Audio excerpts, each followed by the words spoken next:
For as long as we've understood genetics, we've been stuck in a great debate. Nature versus nurture. Are you the product of your DNA? A destiny written in code from the moment of conception? Or are you a blank slate, shaped entirely by your life experiences, your upbringing, your diet, your greatest triumphs, and your deepest traumas?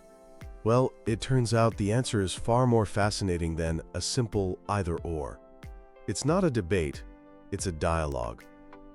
Welcome to the world of behavioral epigenetics, a field that's showing us how your life story actively rewrites your biology. The things that happen to you don't just happen to biology. They leave a real chemical mark on your DNA, changing how your genes behave for the rest of your life. Your experiences are in a constant, dynamic conversation with your genome. Today, we're going to explore how your personal history becomes an integral part of your biology. Let's start with the basics. Think of your DNA as a massive cookbook. This book contains every recipe or gene needed to build and operate you. Traditional genetics studies the cookbook itself. A genetic mutation is like a permanent typo in one of the recipes, which changes the final dish. Epigenetics, on the other hand, doesn't change the recipes at all.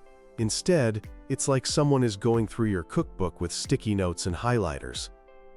These are what we call epigenetic marks. They are chemical tags that attach to your DNA and tell your cells which recipes to use, how often, and when. They can turn genes on or off, or just turn their volume up or down, all without ever changing the underlying DNA code. There are two main ways this happens. The first is called DNA methylation. This is where a tiny molecule, called a methyl group, attaches directly to a gene, acting like a do not read sign. It's a very effective way to silence a gene. The second is histone modification. Your DNA isn't just a loose strand. It's tightly coiled around proteins called histones, like thread on a spool.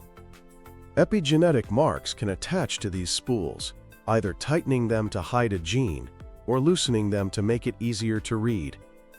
This acts more like a volume knob, making a gene's expression stronger or weaker.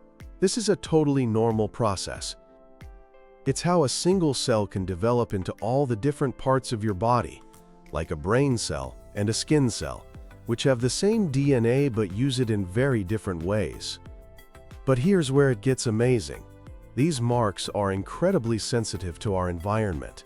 Perhaps the most powerful evidence comes from studies on stress and trauma. In a groundbreaking experiment at McGill University, researchers observed rat mothers and their pups. Some mothers were what they called high-licking. They constantly groomed and nurtured their babies. Others were less attentive. The pups who got lots of maternal care grew up to be calmer, less anxious adults. The neglected pups grew up to be jumpy and had a hyperactive stress response. When they looked at their brains, they found the reason. A key gene that helps manage stress was wide open and active in the well-nurtured rats. In the neglected rats, that same gene was covered in those do not read methyl tags, effectively silencing it and crippling their ability to handle stress. To prove it was the nurturing itself, and not just good genes being passed down, they did a cross-fostering experiment. They took pups from low-licking mothers and had them raised by high-licking mothers. The result? The pups grew up calm and well-adjusted. The mother's touch had literally reprogrammed their genome. Tragically, we see this in humans too.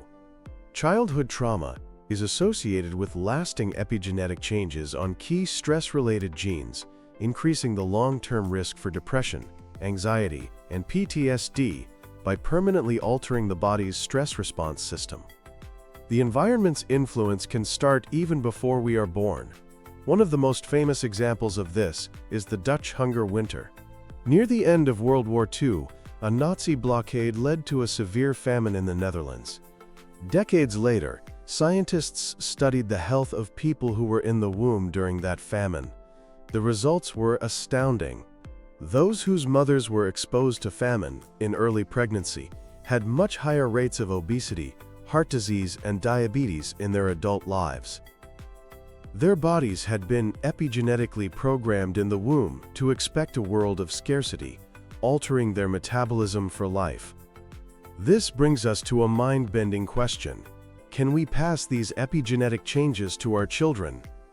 This is called transgenerational epigenetic inheritance, and it's a hot topic. For the most part, our epigenetic marks are wiped clean when sperm and egg cells are formed. But some evidence, mostly from animal studies, suggests a few of these marks might slip through. For example, studies have shown that a father rat's stress levels or diet can affect the health and behavior of his kids. But what if all of this sounds a bit depressing? If our past traumas and our ancestors' hardships can be written onto our DNA, are we doomed? Here is the most important part of this entire story. The answer is a resounding no.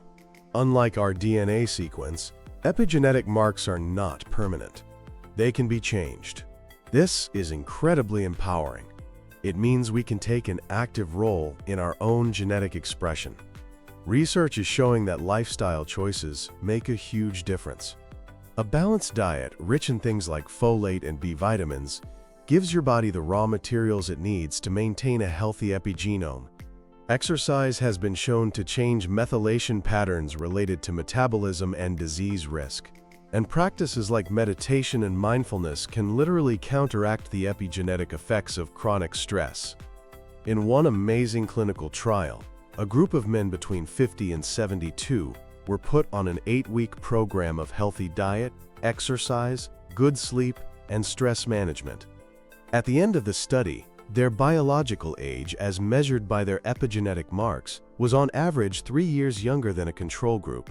In just 8 weeks, they had effectively turned back their biological clock. The future of this field is moving at an incredible pace. We're seeing the development of epigenetic drugs to treat cancer, and soon, getting your epigenetic age checked might be a standard part of a doctor's visit. Scientists are even developing tools that can precisely edit these epigenetic marks without ever touching the DNA itself. The story of epigenetics shatters the old, deterministic view of our genes. It replaces it with a dynamic, hopeful, and empowering reality. You can't change the genes you were born with, but you have a remarkable amount of control over which ones get used. Your choices, your resilience, and your environment give you the power to pick up the pen and add your own notes to the script of your life.